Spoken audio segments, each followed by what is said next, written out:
There we go. Much better. Well, thank you for joining me on this impromptu live stream on a Friday night. Unfortunately, I did not have time to do a video today. I've got a life outside of YouTube, believe it or not. And this is just something I really do for fun, this YouTube stuff. So I had a lot of items I needed to take care of. So I thought, well, I'll just do a live stream here before I go out tonight and knock out a few questions. So at least we've got a little content uploaded. Like always, we've got Sebastian that's checking out the chat stream. And if you have a question that you want me to for sure see and answer to the best of my ability, make sure you do a super chat and Sebastian will text that right over to me. I'll probably go till about 7:15-ish my time, maybe 7:30. I just got to run to a dinner date and then out to a live music club tonight. So I'm super stoked about that. But a couple topics I wanted to address. First and foremost, if you haven't checked out the podcast, make sure you do that, rebelcapitalistshow.com. Secondly, I just got hooked up with Rick Rule, and I'm officially an affiliate for their symposium. Let me actually check out my website right now. That's what I was doing before. Make sure I get it right. I was trying to think of it before. It's the Sprott Natural Resource Symposium in Vancouver, July 21st through 24th. So if you go to my website, georgegammon.com, you'll go under a tab we just set up, which is recommended resources. If you want to sign up there through my affiliate link, that would be amazing. It doesn't cost you anything extra. And one thing that you will notice if you go to the website and check out that page is one guy we added to the list with Grant Williams, Jim Rickards, Rick Rule, Doug Casey, Ross Beatty, is a guy by the name of George Gammon. That is right. I will be there. Now, I'm not speaking, nothing fancy like that, but I will definitely be there. So if you guys have a chance to go up there, make sure you do it through my affiliate link. And when we're there, make sure you say hi, grab a beer, do something like that. Or maybe I can answer some questions, or maybe you can answer some of my questions. Okay, so let's get right into the chat. Nothing from Sebastian. So if you guys have a question, make sure you put question first in capital letters. So you've got Dennis here talking about Lynette.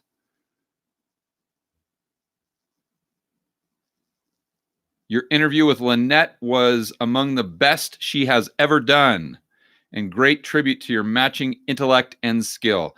Lynette's really cool. I hadn't talked to her before then. Really enjoyed her insight. I didn't know how long she had been in the business. That was really impressive. If you haven't seen that, check that out, that interview. And she was actually a stockbroker during Black Monday in 1987. So it was really super cool to get her insider's view on that. Okay, let's see, guys. I'm trying to find some questions here. Let me go.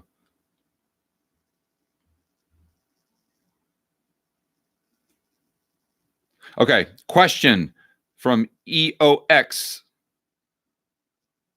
Many political commentators believe Trump will win the election in November. If this is true and he does win, would it then be safe to YOLO? Why is everyone using YOLO? I don't know. On every single chat stream. And YOLO on some tin. What is this? Sebastian, look at this. It's another one of these YOLO tendy things. I don't know what that is.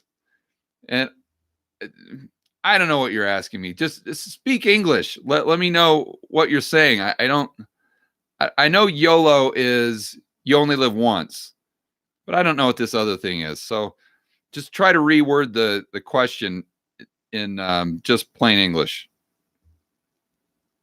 Okay, Tony, thank you for the super chat.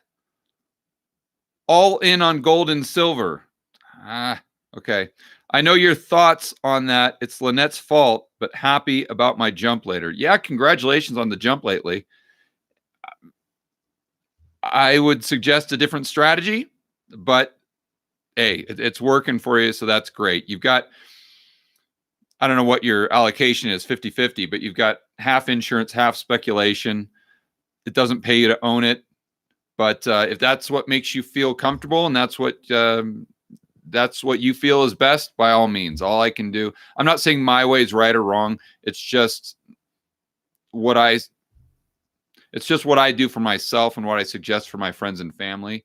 And if you guys want to take bits and pieces of that strategy and allocate it to your own system, that's fantastic. So, but congratulations on the jump. That's awesome. Gianni, thank you for the super chat. Shout out from Ontario, Canada. Great. Oh, if you're in Canada, you should shoot over to Rick Rule's deal in the end of July. Just right over there in Vancouver. Great show. Been following you for several months now. Thank you, sir, for the content. Question on the next message.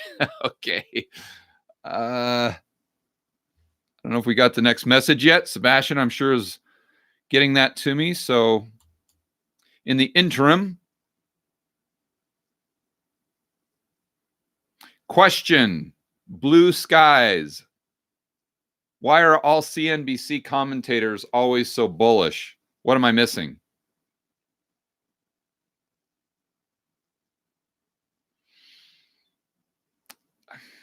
That's a great question. It's got to get them ratings. I mean, at the end of the day, I don't think there's, especially when you're dealing with the media, I mean, they've got their preconceived bias. A lot of them, maybe that's it. Maybe a lot of them are in the market themselves, and just for their own personal reasons, they want the market to go up because they're heavily invested. So maybe they like to rationalize, makes them feel better. But I don't know. I know I don't agree with it. And there are a few people every once in a while that present the other side of the coin. But I would just say ratings. Ratings are some sort of personal bias because they themselves are invested. Okay, here is Johnny's question. Looking into making an investment in a rental property, I can get a 5-bed townhome under 700. Is now really a good time? Economic climate. Should I wait? Get more with my dollar? Or because it's a cash flow investment, it won't matter? Well, it's not that it won't matter, but you've got to look at the cash flow first and foremost. I don't know what you're getting in rent, though, Gianni. Just because something costs $700,000 and is a 5-bedroom, not sure that would qualify as a good investment. We've got to make sure that we're trying to get close to a 1% RV ratio. So on that, you'd need to get $7,000 a month gross rent to have that in the sweet spot. So I would have to know the cash flow to give you any good advice, buddy.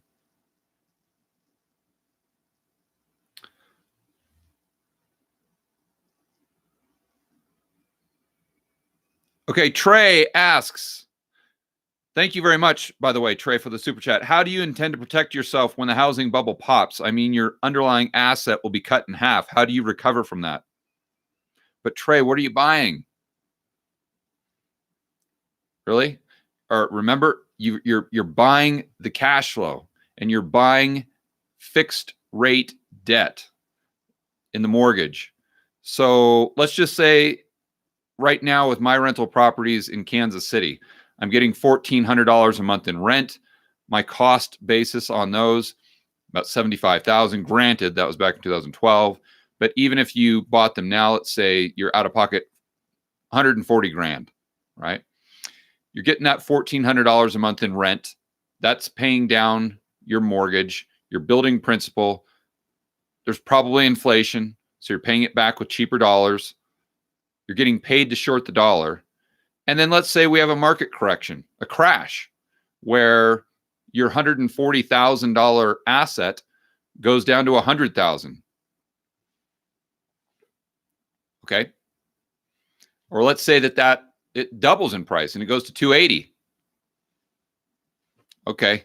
It doesn't change anything because you don't have to sell and you don't want to sell because you're holding it just indefinitely. So if it goes up or down in price, it doesn't matter unless it's affecting the cash flow. Then it matters. Then it definitely 100% matters. But you've really got to stop. And when I say you, I'm just talking about everyone in general. And I see this so often. People, they start with the question of, is this asset that I'm going to purchase going to go up or down in price? No, that's not the first question to ask. You might not even want to ask that question. It's, is this cheap or is it expensive?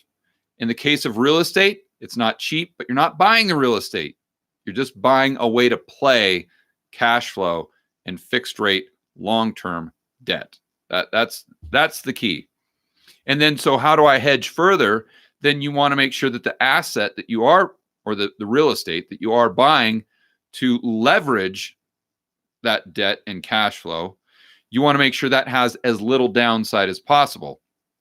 So that's why I like to go into linear markets that don't go up or down that much. And hopefully the price to income ratio isn't all out of whack. So that's why I stick with Kansas City. And I don't go to LA. I don't go into any of these markets where you've got much, much, much more downside if and when we do have a crash. And I totally agree. The housing market is in a bubble, but you've got to compartmentalize the way that you look at those things. Okay. Vara, thank you for the super chat. Are you worried you are too late to the party on the miners? How do you feel about potential oil play Eric Townsend is talking about? Love your videos.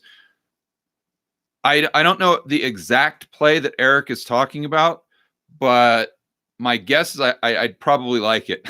Because Eric is one smart dude, and he knows oil as well as anybody. A heck of a lot better than I do. So I would probably like it. That doesn't mean that I would do it, but I would know that it's backed up by a lot of research and data and not a lot of emotion, which is good. As far as the miners,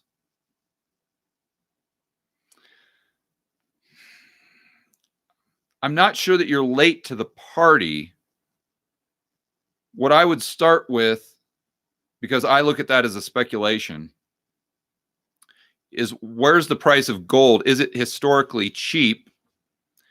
You look at how much it costs them to produce and look at so let's say that it costs them $1,200 to get it out of the ground. They're selling it for $1,600. So you got that $400 spread or whatever percentage that is. I would go back and see throughout time, has that meant it's cheap or expensive? And I would start there. And then assuming that it was cheap and you thought it had some more upside, then I would look at the miners. And then I would assume that if I'm bullish on gold, I'm going to be bullish on the miners. Now, I might favor the silver miners for a speculation because that ratio is a little more out of whack as far as the gold to silver ratio. So they might be a little more cheap. And going back to the conversation that I had with Rick Rule, if you guys saw that, you know that there are a lot fewer good silver miners than there are gold. Therefore, if you find a good one and silver does go up, like gold most likely will in the future, 5 years, 10 years, then those silver miners will go up more than the gold miners. So the gold miners are a leverage way to play gold, and the silver miners are even a more leveraged way to play the gold miner, or the silver miners are even a more leveraged way to play the gold miners. So I think that's probably my best advice. I don't know that you're late to the party, but that's how I'd look at it.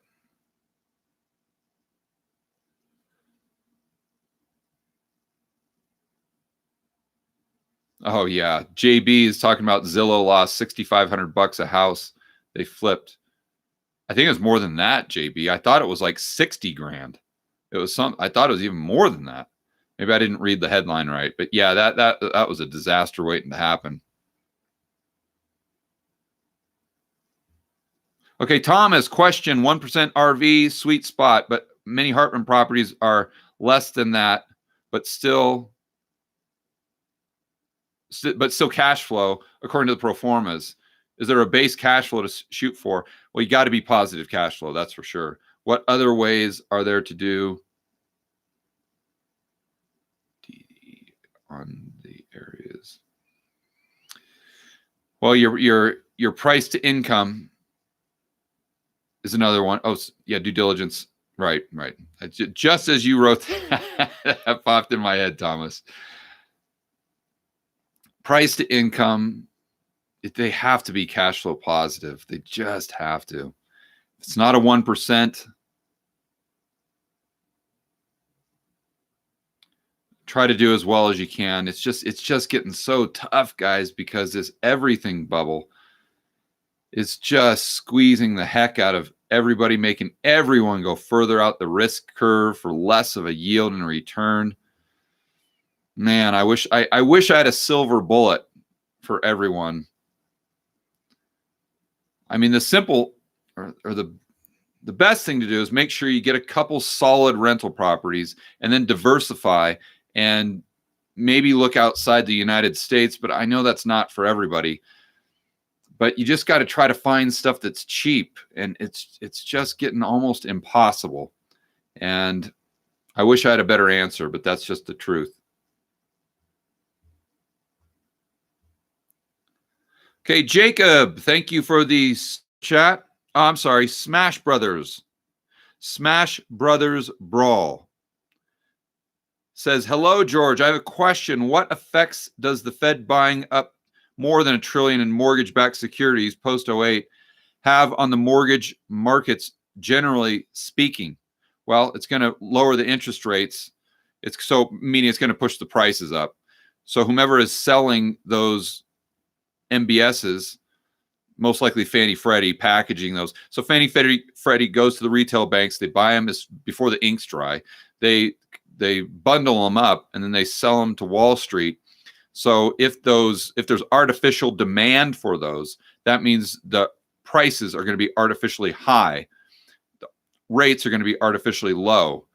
And so that's the first knock-on effect, is that the institutions like Fannie and Freddie, although I don't know the specific plumbing there, I would assume that they're making a lot more profit than they otherwise would, or whomever is packaging those mortgages into mortgage-backed securities and then flipping them into the financial economy.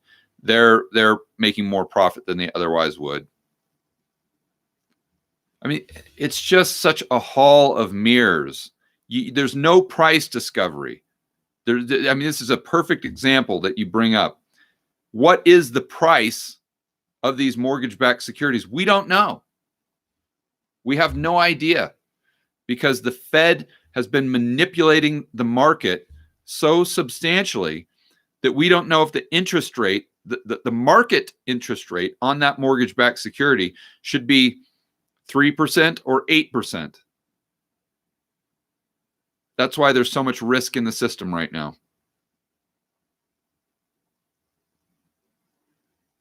Okay, Jacob, thank you for the super chat. Says, thank you for everything you do. You are very welcome, Jacob. I really enjoy this stuff, so I'm sure you guys can probably figure that out. 19 years old. Whoa, 19 years old. Fantastic, Jacob. Good for you, buddy. 19 years old, getting into this stuff. That is really awesome. At your age, I was a complete loser. Although a lot of people would argue that I'm still a complete loser. And every so often I might agree with them. Okay, 19 years old and looking to get into long-term setup. Well, okay, got into real estate once, got out of the military. Awesome. What's your 3 top tips for success? You're the best. Number 1, number 2, and number 3 are all the same, Jacob, for someone your age. House hack.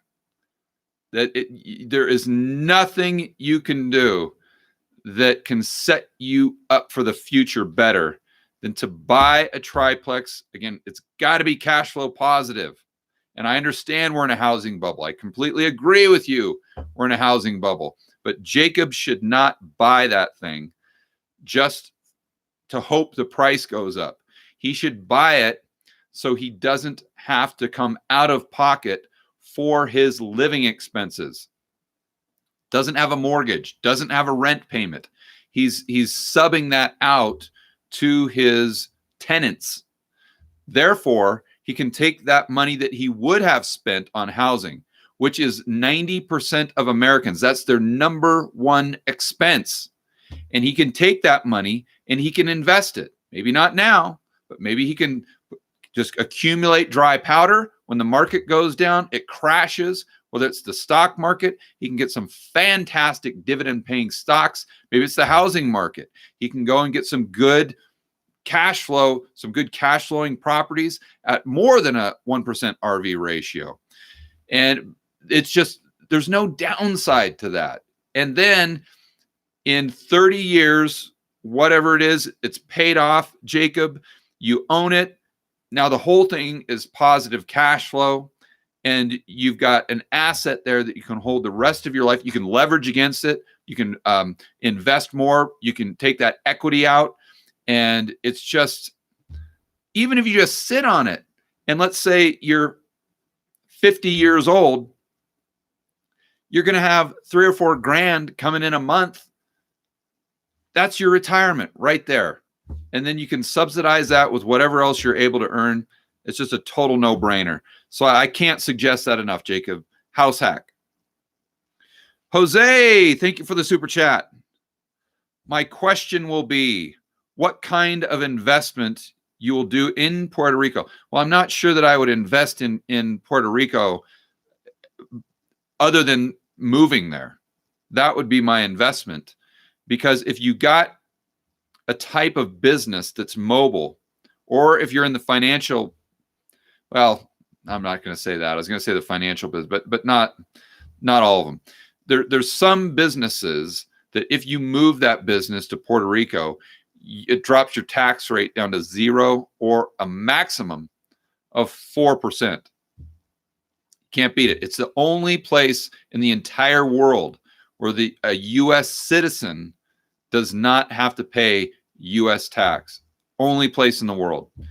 And it's just, if you're making, call it 200, 300, 400 grand a year, and I think that the bar for applying for that or qualifying has been even lower. So even you're making 100, 150 grand, if you're in the right type of business, it could really make sense to move there. So that's the way I would first and foremost look at investing in Puerto Rico. Outside of that, I mean, it's going to be tough to get any type of good RV ratio. Yeah. Other than just setting up a business there, I think that's the best way you can invest in Puerto Rico and moving yourself there, getting residency. Carlos, thank you for the super chat. Whiteboard video on XRP, global currency, Ripple, and rumor on the future Mar-a-Lago Accord. Yeah, I've actually seen that on Twitter, and I need to do some homework on that. That could be a good topic for next week. I'll check that out. As far as Ripple, Carlos,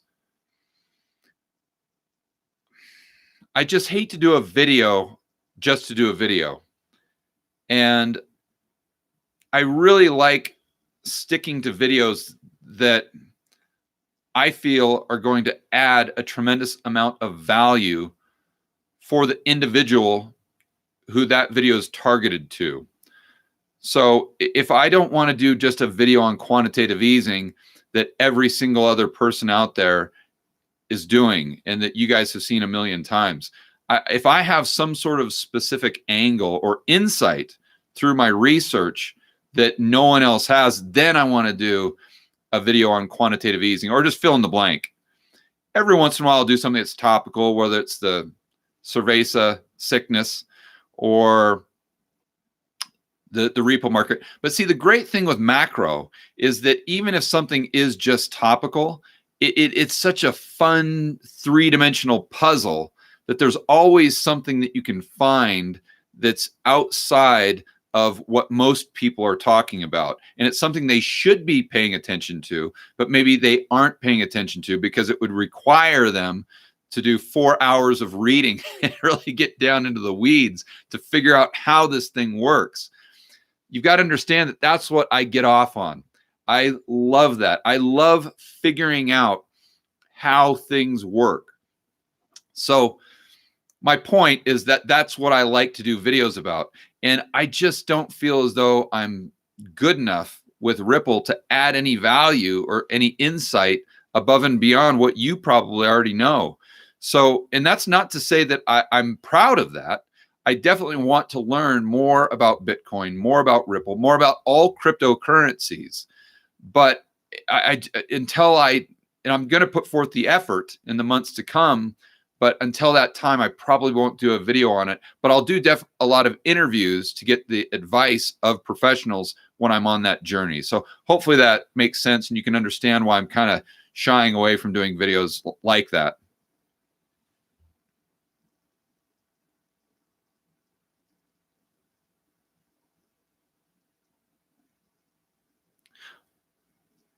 Okay, so Sebastian, I'm looking at the time, 7:05.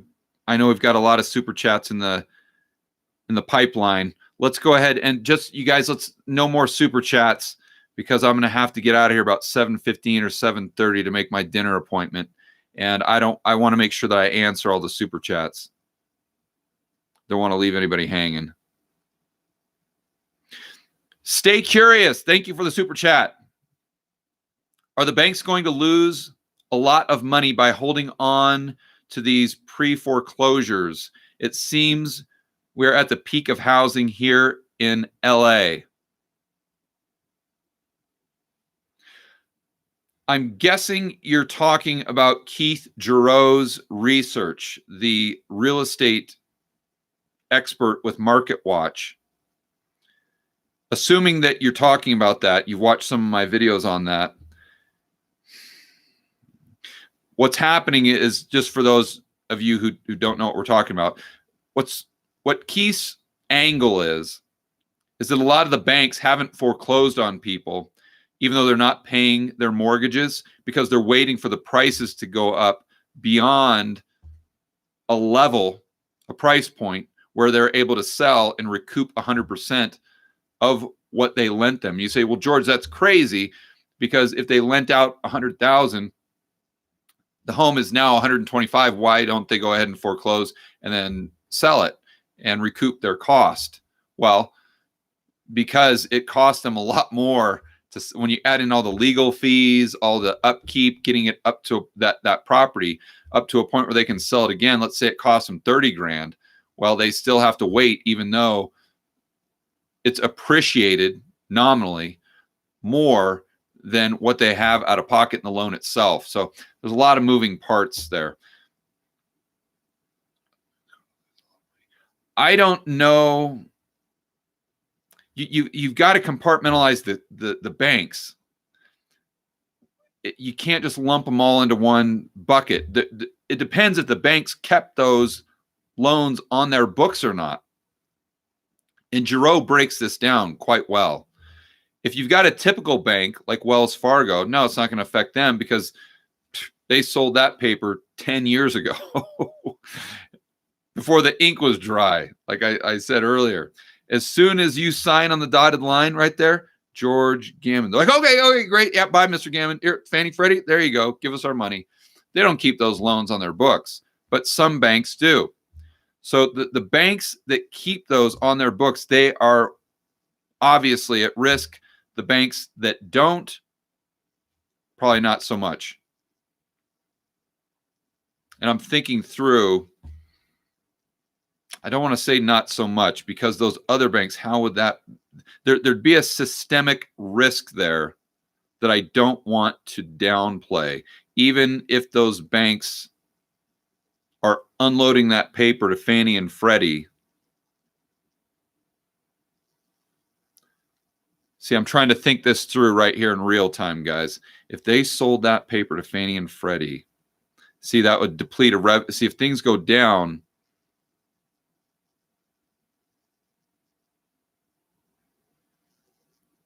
you know where it could, if you guys really want to go down a rabbit hole, and this is how I do the whiteboard videos, just FYI.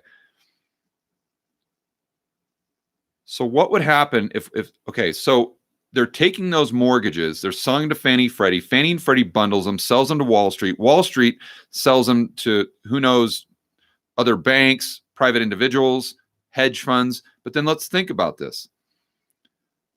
Then those mortgage-backed securities are potentially lent into the dollar funding markets, like the repo market.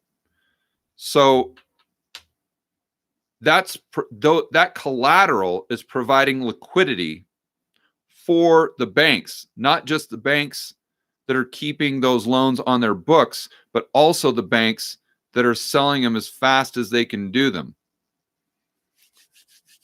So if the housing market tanked, that would mean less mortgages, and it would mean the mortgages that they are writing are going to be for a lower dollar amount.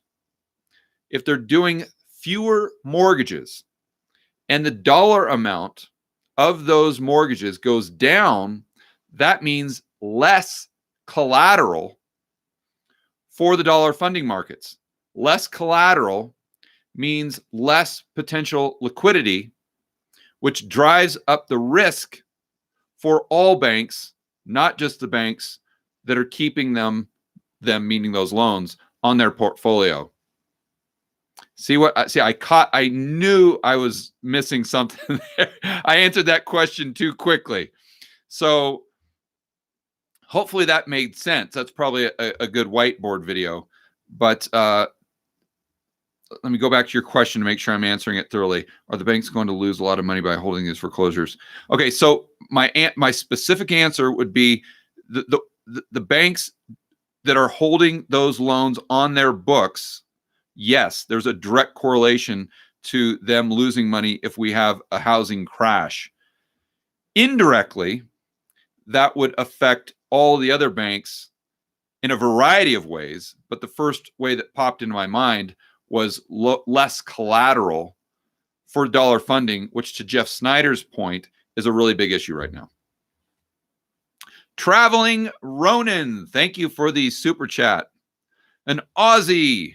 I'm going to dinner with an Aussie right now, Ronan, just FYI. An Aussie here, and there's a lot of Aussies in Medellin, believe it or not. As an Aussie, I fear a future fall in USD will be greater than the rise in the gold price, putting me in negative position in AUD terms. Okay, so you're afraid the fall in the USD will be greater. Okay, so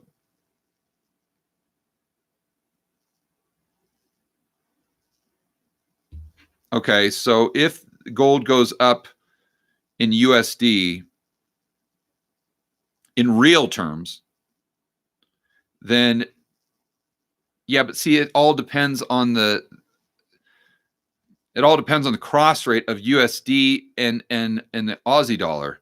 Just because the USD goes down in relationship to gold doesn't mean that it's also going down against the Aussie dollar. It could, but currencies are completely detached, and they're a cross rate between one another. So you could have the Aussie Central Bank print so much money that the Aussie dollar could go down, even though down against the dollar, even though gold was going up against the dollar in real terms, which, let me make sure I'm being clear that that's what you're talking about. USD will be greater than the rise. The fall in USD will be greater than the rise. Yeah, that's exactly what you're talking about. So do you think I should take a currency hedge?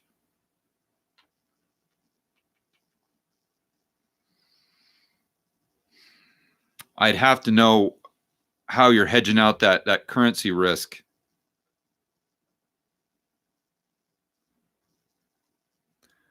I don't know if I'd worry about it too much.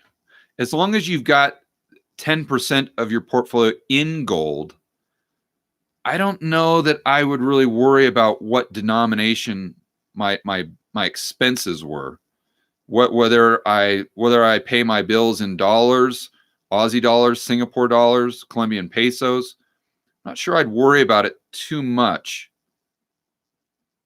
as long as I've got a good portion of my portfolio in physical gold. Hopefully that answers your question, John. Okay, Crypto Angels, thank you for the super chat. A little Bitcoin wouldn't hurt. I totally agree. Totally agree. That I've got Alex coming up again, and I'm going to be reaching out to some more Bitcoin experts based on your guys' advice or who you'd like to see. And so I'm going to do that prior to doing whiteboard videos on them, so I can get my competency level high enough to where I feel I can add value by actually doing a whiteboard video, as I said earlier.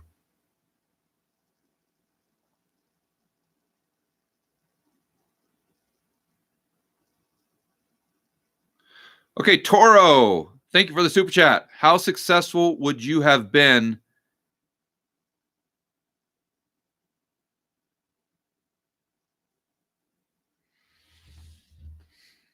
Wow. Let me read that out loud.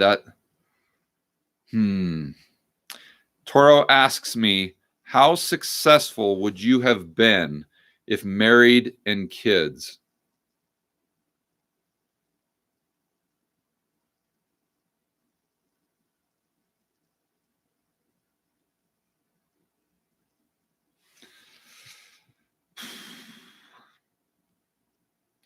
I think,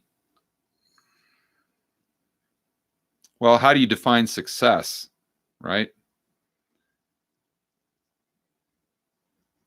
I mean, I think the pros would definitely outweigh the cons if you've got kids. I mean, how can you argue that, right? I mean, kids are kids are the best, right? So being married, I think that it depends if you find the right person, obviously. Boy, that's a good one. I'm struggling with this one, guys. Sorry. I just want to give you guys a really as accurate an answer as I can.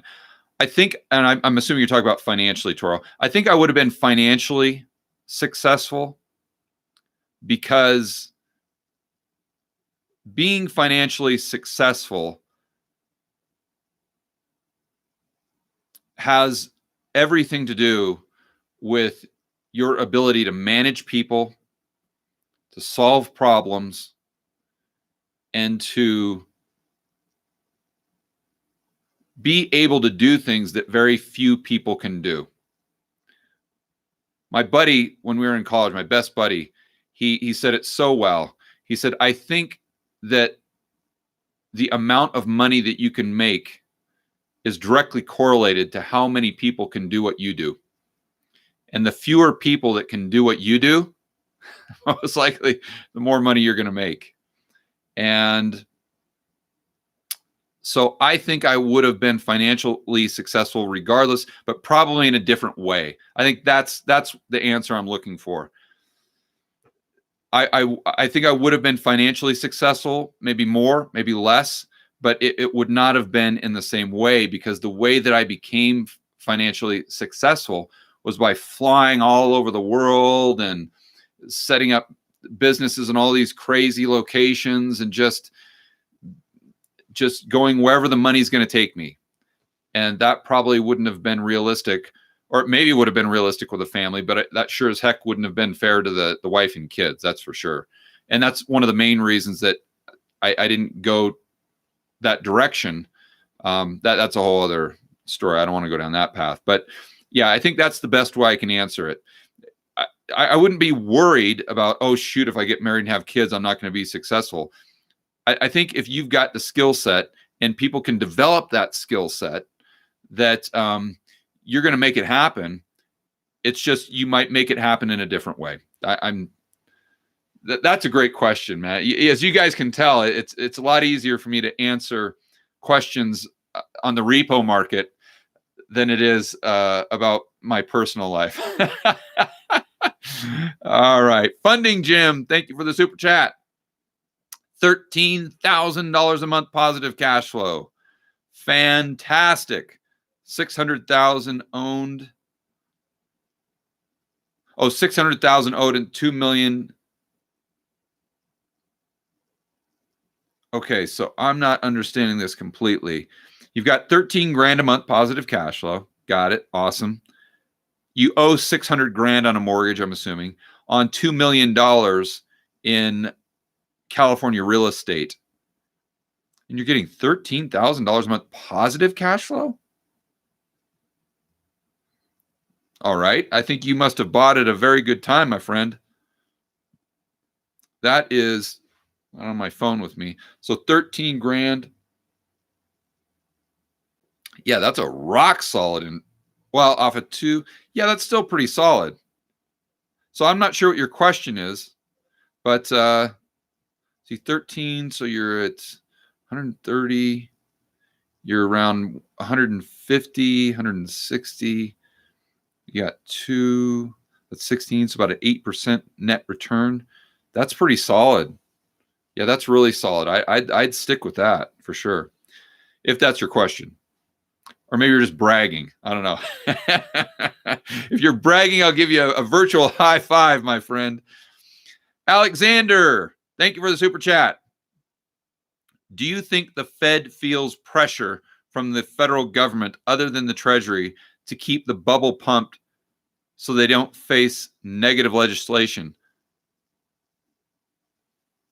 I think they feel a hell of a lot more pressure now than they did in the past, because I agree with Dr. Barton Wang, who was on Real Vision.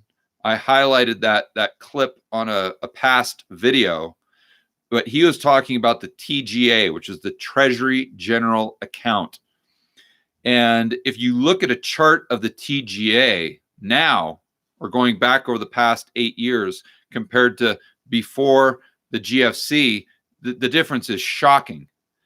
And he feels as though the powers that be in the government, maybe in the administration, could, if they wanted to, utilize that as like a weapon, and not to seem like they're going to destroy the economy with it. But what he means is, because they've allowed that war chest to go so high, last time I checked, it was at 400 billion. And I think Mnuchin was talking about potentially taking it up to 600 billion. Well, if that's the case, then they could basically do QE. They could do more than QE. So let's say they wait 3 months before the election and then all of a sudden start pumping $200 billion into the system. That's basically QE right there to a certain degree. So that would most likely have the effect of lifting markets. And or the opposite of that, they can take money out of the system by allowing that balance sheet to continue to go up. And therefore that forces the Fed to be a bigger part of the financial system. In other words, print more money and keep interest rates low, which obviously is exactly what Trump wants, at least if we take him by what he says in his tweets and in the media. So it puts the Treasury in this really interesting kind of power position with the Fed. I'm pretty sure the Fed is cognizant of that. And my guess is they probably don't like it a lot. And so I would say, yes, I think they do feel pressure from that standpoint. Is if they feel direct political pressure, like Trump calling them up and saying, hey, you guys, you better do this, or through a tweet saying, hey, pal, you're a jackass, which is basically what he says. I don't know that they feel too much pressure there, because I think they're kind of above that name calling, but who knows? Who knows? And negative legislation, I don't know that there's negative legislation that could directly affect the Fed. Maybe you're talking about negative legislation for the economy, then the Fed would have to step in indirectly. if it's per their mandates, which are ridiculous. Okay, Tony, thank you for the super chat. And John, we got to do the last one, Jonathan. We got to do that because I got to get out of here. Okay, Tony asks, how about a round table with you, Rickards, Zhang, Schiff, Ron Paul, and that crazy Dent guy? Oh, well, I would love it. I mean, that would be fantastic, especially Ron Paul. I mean, what an honor it would be to meet Ron Paul. I mean, all those people, would be an honor to meet him, but man, Ron Paul is just in a league of his own, in my opinion. And I'd love to meet Harry Dent as well. So yeah, let's set it up, Tony. I'd love to make it happen. Or at least maybe like one of those Zoom chats with all 4 or 5 of us. I don't know. They probably wouldn't be into it, but boy, I sure would. I sure would be. Woo Ollie, thank you for the super chat. What do you think on the yield curve re-inverting and the 30-year Treasury bond hitting a historic low today? Well, I trust the bond market a hell of a lot more than I trust the stock market. That's for sure. But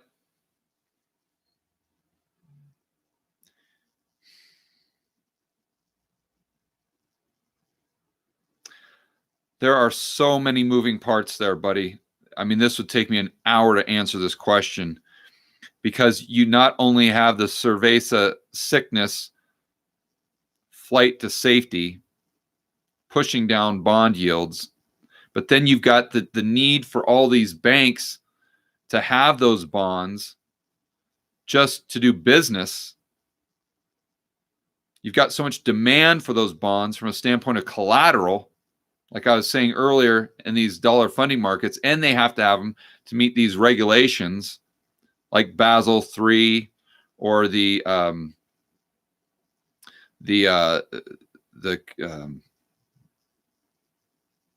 coverage ratio, the LCR. So if I had to give you my opinion on the yield curve inverting, also too, if you look historically, when we really get into trouble, it's not when the yield curve inverts initially, it's when it inverts, steepens, and then inverts. And as you guys all know, what was it, 6-8 months ago, it inverted, then it steepened, now it's inverting again.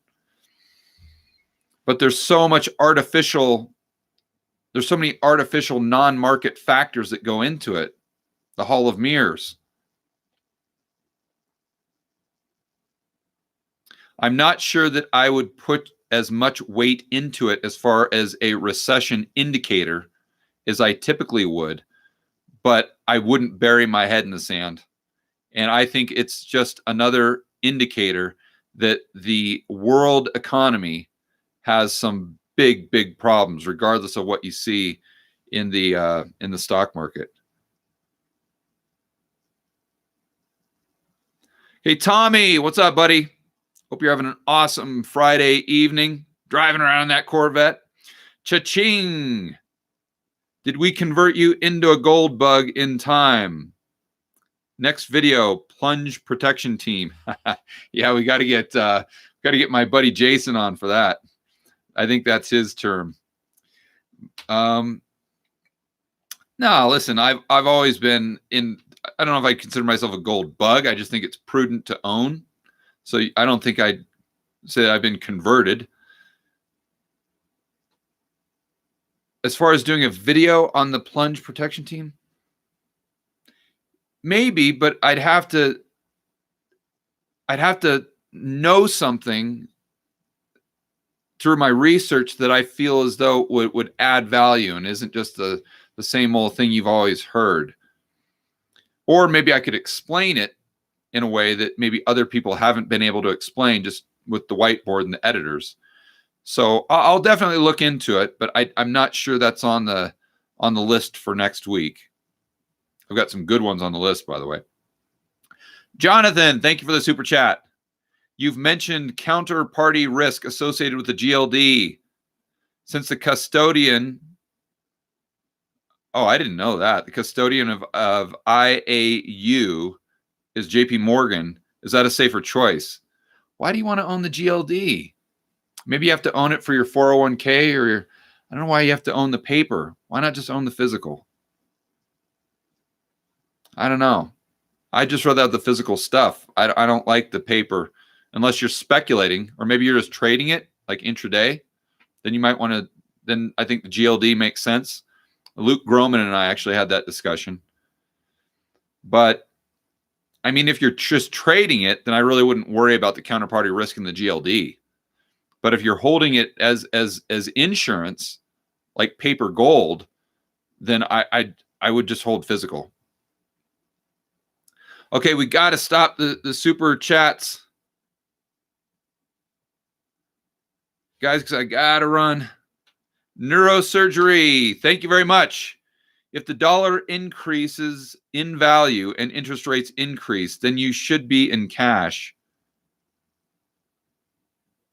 What happens in that case to the value income properties and their respective cash flow?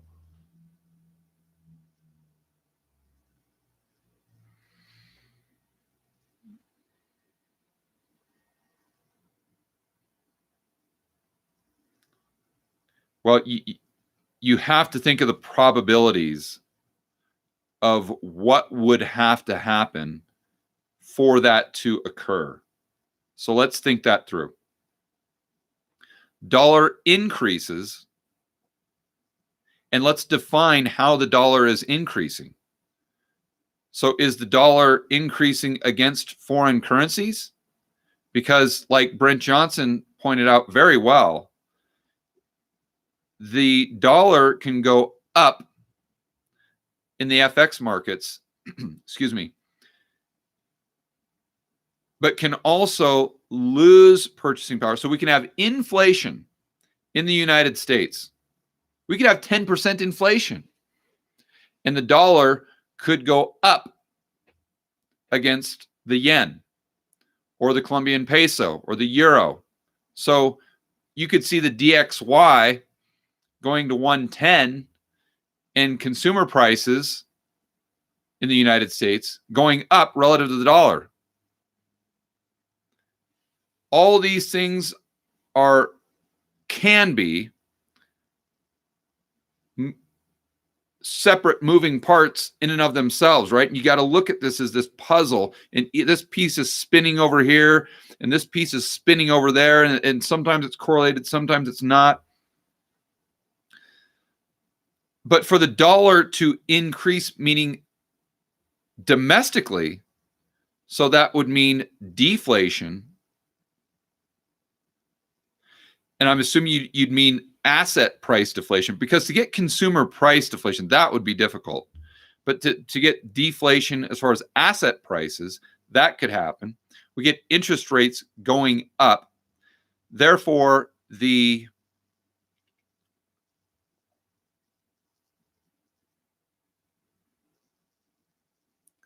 value of the income properties would most likely go down.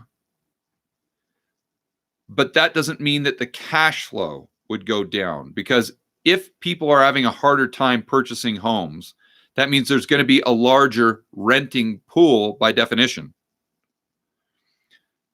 In my opinion, in the short term, over the next, if that happens, over the 2-year, 3-year time horizon, that actually bumps rents. If that were to go on for, call it 10 years, then I think people would transition into different ways of living because they just had no other choice. So, in other words, more people living in a house or in the same square footage. So they change their habits, their behavioral habits or patterns altogether. And then you would see downward pressure on cash flow. But that would take quite a while. So the dollar increasing, that can happen, but I think the probabilities of that are pretty darn low.